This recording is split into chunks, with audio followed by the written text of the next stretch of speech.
and welcome to SVG-TV News for Friday, May 4, 2018. I'm Investor Bowens with the details. Prime Minister Dr. Ralph Gonsalves is refuting claims in the international media that this country has a human trafficking problem. The Minister of National Security, who was speaking in Parliament on Thursday, called a recently published report, which was issued by Interpol in a BBC report, inaccurate and highly overblown. PM Gonsalves admitted that while there have been instances requiring investigation, there has been no real evidence of human trafficking in SVG as purported. Comments were attributed to one Mr. Tim Morris, Interpol's Executive Director for Police Services, and he told the BBC, in which this report originally came and has been disseminated in the public media, reported that the situation in Guyana were particularly horrific. In relation to St. Vincent and the Grenadines, the report stated this: meanwhile, bosses at a factory in St. Vincent and the Grenadines stripped Asian trafficking victims of their passports and forced them into total dependence, taking all their money and means of transport from them. Mr. Speaker, I'd like to address it, and as you see at the end of it, you will see that this statement was so highly overblown to the point of inaccuracy. The Prime Minister said SVG has a clear stance against human trafficking and subscribes to the United Nations modus operandi on the matter. I want to begin, first of all, Mr. Speaker, the position of the government of St. Vincent and the Grenadines on human trafficking and what we have been doing. St. Vincent and the Grenadines fully subscribes to the United Nations Sustainable Development Goal. All the goals, but the one that aims to end human trafficking, target 8.7 of these goals asserts: take immediate and effective measures to eradicate forced labor, end modern slavery and human trafficking, and secure the prohibition and elimination of the worst forms of child labor, including recruitment and use of child soldiers, and by 2025 end child labor in all its forms. And we signed on to the Sustainable Development Goals in September 2015. As Prime Minister, I signed on to those goals at the United Nations during the General Assembly. PM Gonsalves further highlighted the protocols such as the Prevention of Trafficking in Persons Act, enacted in 2011, as steps taken by his government to combat human trafficking. Protocol to prevent, suppress, and punish trafficking in persons, especially women and children. 2. The protocol against the smuggling of migrants by land, sea, and air. 3. The protocol against the illicit manufacturing of and trafficking in firearms, their parts and components, and ammunition. To achieve the above and more, Mr. Speaker, the St. Vincent and the Grenadines government has taken the following and other concrete steps towards realizing all of what I've been saying here. First, we enacted in this Parliament, indeed with the support of both members, both sides of the House, after having gone through a thorough process in a select committee, we enacted the Prevention of Trafficking in Persons Act number 27 of 2011. This law criminalizes human trafficking. Dr. Gonsalves also pointed to several other initiatives to counteract human trafficking, such as the establishment of a national task force and awareness campaign. It's created the institutional frameworks like the National Task Force Against Human Trafficking to combat human trafficking and the Interministerial Working Group Against Human Trafficking. 3. The creation of a national action plan. Having set up the institutional arrangements, we have drawn up a national action plan to combat human trafficking. This plan, which we revise on an ongoing basis in order to more perfect it, is a plan up to 2020, which we will take a detailed look again and present a further revised, updated plan. Even though, as I say, we are doing it, we are making alterations on an ongoing basis. 4. The establishment of the Anti-Trafficking in Persons Unit, a specialized unit in the Royal St. Vincent and the Grenadines Police Force to combat human trafficking. Short-term visitors to this country will pay an additional $3 per room per night at hotels, as a bill establishing a climate resilience levy was passed in Parliament on Thursday. The levy intends to increase the funds available to the government to deal with the impacts of climate change. Wrapping up the debate prior to the passing of the bill, Minister of Economic Planning Camila Gonzalez said while there is international funding for projects to deal with the impacts of climate change, the government must have funds available to deal with the immediate impacts of disasters. In all of that, we have to help ourselves because they give project money.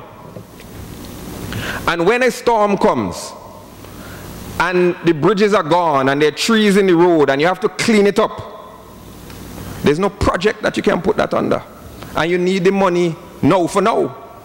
You can't wait for you to say, well, we just had a disaster. Let me send them a request. Let their board consider it. Let the board send it to somebody else. Let them come back to us. Let us shape the project. And 2, 3 weeks, months later, they send you a check. You have to get on the ground right away because people are in trouble. They have to get in shelters. They have to get out of their house. They have to protect themselves. And we need money of our own to do that. And sometimes there is a need in advance of a disaster. Something preventative that we want to do. And we want to do it with our own resources as quickly as possible. Minister Gonzalez said the government examined similar levies imposed regionally and internationally and decided that the $3 levy is the best fit. And our question that faced us was, do we apply it on a room, on a person, or as a flat rate? That was one question we had to ask ourselves. And the other question we had is, do we collect it at the hotel or do we collect it at the airport? So you look all over and then other countries in this region, Barbados for example, St. Lucia for example, Grenada for example, charge an environmental levy on every item coming in on the port. But that makes your goods, Vincentian people buying products, it makes it more expensive. And we decided, in consultation with tourism stakeholders, to apply it as a $3 per night per room. The Economic Planning Minister added that the levy will not have a negative impact on the country's tourism industry. And I submit, Mr. Speaker, and we will be borne out by the data, that a $3 charge on an average of $150 a room is not going to be the determining factor in whether someone comes to St. Vincent or how long someone stays in St. Vincent or whether they come back to St. Vincent. Because we have a unique and special tourism product here. From the Grenadines to the volcano and to the people. And the culture and the history and the heritage. And it is not going to be $3 that's going to tell somebody they don't want to go up Soufri. It's not going to be $3 to tell somebody they don't want to go to the Tobago Keys. It's not going to be $3 to tell somebody they don't want to have a River Lime or a River Cook by Table Rock. It's not going to be $3 to stop somebody from going to Vermont Nature Trail. As this country continues to strengthen its people-to-people connection with other nations, such as the United Arab Emirates, a strong commitment has been expressed to partner with the local tourism industry. The UAE's Minister of State in International Cooperation, Reem Ibrahim Al-Hashmi, who paid a visit to this country earlier this week to sign a visa waiver agreement between SVG and the UAE, said SVG could be the first country in the region they partner with in the area of tourism. We have a strong hotel industry in the United Arab Emirates. We have some of the hotel operators as well that have contributed significantly, and they have a global portfolio. But they haven't to date come to this region. And so we're actually looking at sending a few people to come and see and explore some of the developments here. And we're pretty confident that in one way or another we'll be able to continue to strengthen the ties between both countries. These are some of the things that we could explore here, especially if there's a hotel operation that's coming from the UAE that's interested in operating some of these hotels, and then they can cross-market for each other. So the marketing is explore something in Dubai, explore something in St. Vincent and Grenadines, and then all of a sudden it becomes part of a joint package, if you will. Minister Al-Hashmi said they are also keen on training persons in the area of tourism. We have several vocational training programs as part of our not only tourism offering, because there are a lot of countries in our region that send their apprentices, if you will, over to the UAE to look at the latest trends in tourism, what's the best way to serve tourists, what is the right, if you will, calculus that helps us stay up to date and continue to offer something that's competitive and valuable. And so we've been very keen on doing things like that. We've done it in the Seychelles, for example, for a lot of the Seychellois citizens. Taxpayers here in SVG are being reminded that they can still file their taxes even though the March 31st deadline has already gone. The advice came from Comptroller of the Inland Revenue Department, Kelvin Pompey, as he spoke with SVG-TV News on Thursday. Pompey, who deemed the March 2018 Tax Awareness Month as a success, said that persons should still take the opportunity to come into the department and get their taxes paid up. We want to encourage them to do so soonest, so that we can make the necessary processing of their returns and effect whatever refunds that may be due to them or amongst that may be payable. And persons are reminded that their interest payment of 1.5% per month on outstanding taxes and $20 per month penalty on outstanding returns. Additionally, for companies who have returns outstanding, as most business owners would be aware by now, we are in the process of doing best of judgment assessments on all companies who have been in operation over the years and who have not yet filed a return. And of course, once we do a best of judgment assessment within a certain period of time, that becomes final. And so for business owners who may have returns and wish to submit them, we are encouraging them to do so soon.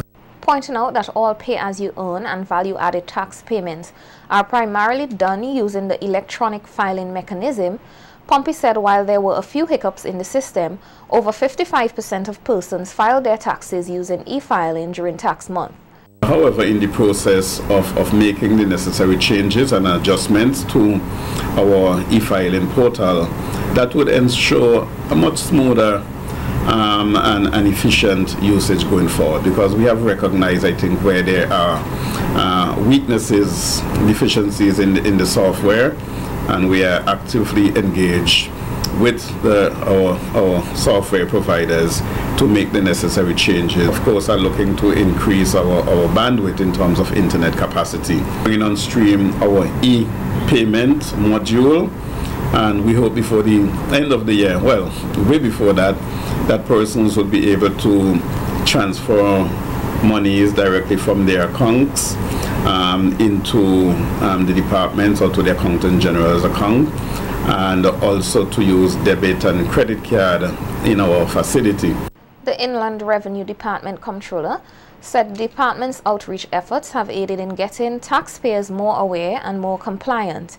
He further expressed hopes to see in persons developing a forum to aid private sector companies in filing their taxes. Significant number of persons coming through to the department to gain assistance in filling out returns, to inquire about their taxes, and basically even persons who have never filed before being coming forward and doing the necessary. Private sector individuals have not yet set up, kiosk or help desk where employees or citizens can go and get their assistance in terms of filing. We have found that many persons are still coming to us for assistance in filing their returns electronically, and it is taking up a lot of our time, and we are looking to see ways and means in which we can engage the private sector. I mean, there are businesses here for somebody, persons to set up to charge $5 or $10 to file a personal income tax return.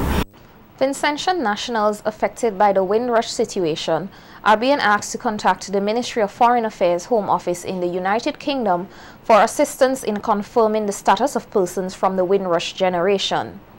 In a press release dated today, May 4, 2018, the Foreign Affairs Ministry noted that Windrush is used to describe persons predominantly of African and Caribbean ancestry who migrated to the United Kingdom between 1948 to 1971. The release added that as a result of changes to British immigration laws, persons who lack the proper documentation confirming their status are being informed of the need to provide evidence to remain in the United Kingdom, continue working, or receive treatment from the National Health Services, as well as other benefits. Persons who are in need of assistance are asked to contact the Home Office at telephone number 0800 678 1925, free of cost, from Monday to Saturday between 9 a.m. and 5 p.m. and Sunday between 10 a.m. and 4 p.m. or via email at commonwealthtaskforce@homeoffice.gsi.gov.uk.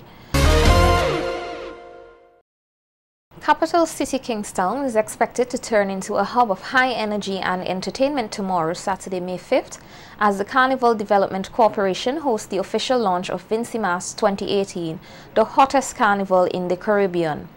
Earlier today, Chairman of the CDC, Ricardo Adams, spoke with SVG-TV's Nikita Tony about what patrons can expect leading up to and during tomorrow's launch. Scores of Vincentians are expected to gather right here at Carnival City Victoria Park for the official launch of VINCY 2018 tomorrow, Saturday, May 5th. In an interview with SVG-TV News earlier today, CDC Chairman Ricardo Adams said patrons at tomorrow's launching event for VINCY 2018 can expect nothing but high energy and excitement, with action set to kick off as early as 10 a.m. with whistle stops from both the windward and leeward sides of the island. It is already set. We're working on doing some wonderful, this year we're transitioning to LED screens, and so in keeping with the modern technology, we're going to have a lot of exciting things happening on the stage, off the stage, around the park, and so it's really a fantastic opportunity to come down and be part of the launch of VINCY 2018. From 10 o'clock, our whistle stops would leave here, some going to the windward side of the island, and that would be powered by Extreme. VC3 is powering the whistle stops going to the leeward side of the island. Accompanying the whistle stops on the windward side this year, we have the floats by some of our sponsors. We have our bus align, really exciting opportunity to go along on a party bus kind of atmosphere with the whistle stops this year. Adamant that the youth must have a role to play in taking the festival forward, Adams said that there will be an added event to tomorrow's proceedings dubbed Junior Fete World. We're going to have our Junior Fete World up at the cruise ship terminal from midday. That's absolutely free. You can bring the kids along, and then what we're going to have up there, we're going to have steel band performances by some of the junior performers. I think this year it's going to be Girls High School Band. Then we're going to have performances by some of the Calypso and junior Calypso and Soca artists.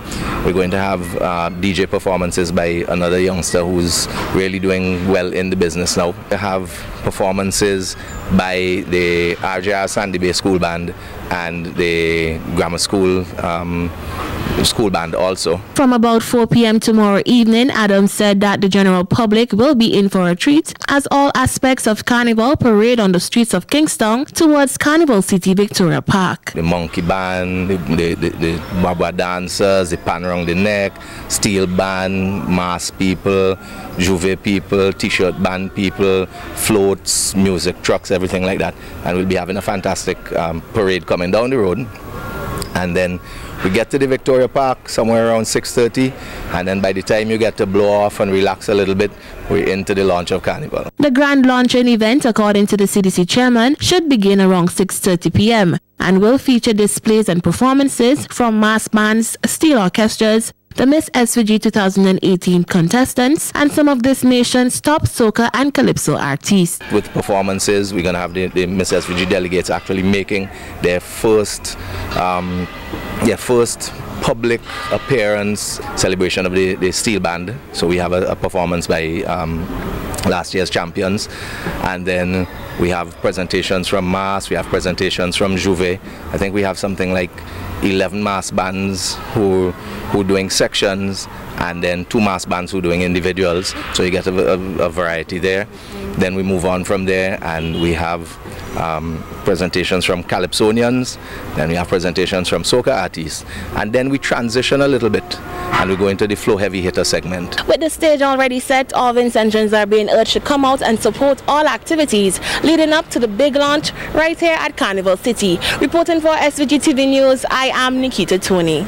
Our news team caught up with 2 prominent soca artists, reigning Ragga soca monarch Hance and Ricardo Ragga Wilson, who shared their hopes of VINCY Mass 2018. Nothing about the best, because VINCY Mass is the hottest carnival in the world, not the Caribbean, I say the world. And this year is going to be great, a lot of vibes, great music as usual each year, you know. But most importantly, I'm looking forward to the Monday jam on the road, the costume Tuesday, Panorama, of course, Soca Monarch, most definitely, you understand. It's going to be a great scene, so I'm just looking forward to a good one, not only for myself but to the festival on a whole, you understand, and a lot more tourists could come in and experience VINCY Mass and what we have to offer, and without a doubt they would be going out back and say VINCY Mass is the hottest carnival in the world. I'm just expecting, you know, more love, more peace, and, you know, just everybody to come together and work together to make our festival even greater than it has been for years gone by.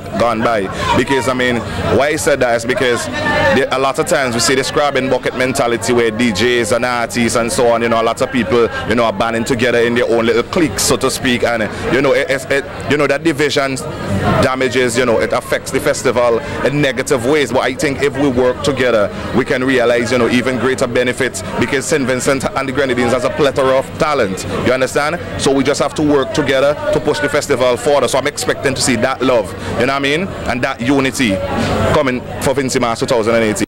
This Sunday, May 6th, we'll see a number of Christians coming together in capital city Kingston to give God praise. This comes in the form of an event called Worship in the City, to be held at Unity Square from 6 p.m. on Sunday. According to dance coordinator Dr. Joselle Miller, persons coming from the windward side can congregate at Murray's Village Gap, while persons from the leeward end will gather at the CWSA car park and will march from 4 p.m. to the Fellowship in the City event. Okay, so Worship in the City started a few years back by Pastor Ellsworth Neal, and for different reasons it would have, you know, it stopped happening. And this year, well, last year actually, Mrs. Sherry Denny Edwards, she was inspired again by God to bring this back on stream, and it is rebirth because it's a new energy, it's a new life that we want to put into it, and we want to break down all denominational barriers. We want persons to understand that it is not about this church or that church, it's about the fact that we are children of God and we are standing firm to say that we want to claim our land for Christ. And the leeward side and the windward side, we're going to begin the march together at 4 p.m. and you're going to march down to Unity Square, which is the area between Ford Bank and Wadi Lima. That's where we're going to have the rally. Okay? And the march is going to be very exciting because we are going to have dancers out front and they're going to be leading the praise and the worship. But, you know, we're going to have the gospel music being played on, amplified on trucks, and we're going to have persons just dancing and worshiping the Lord. Committee member and Minister of the Gospel Andrew Miller encouraged persons to come out to the worship session, which he said is also being held to combat evil spiritual forces plaguing the nation. Denominational, but see it as service to God. See it as a mighty army, a mighty foe going out, you know, and taking back the land, going up. I mean, we will be going up against spirits. We got to understand that this thing is not just an ordinary dance, but this is a spiritual war. And because it's a spiritual war, I want to admonish all the Christian men and women to come covered, come prepared, come covered with the blood of Jesus in your life. Don't walk out into this battle and think it's just another one. But come prepared and let God do his work. But come prepared to march, to proclaim the word of God and to declare that Jesus Christ is Lord. I want to invite the men in particular of our nation. I invite all the men to come out. Don't see just another, don't see a carnival session. It's not a carnival session. It's not something ordinary. is not something that is just normal. This is abnormal. This is something supernatural that's about to happen, and it's happening in the land of St. Vincent. I want the men to bring out your families, bring out your children. Come out and let it be something. Take a stand for righteousness.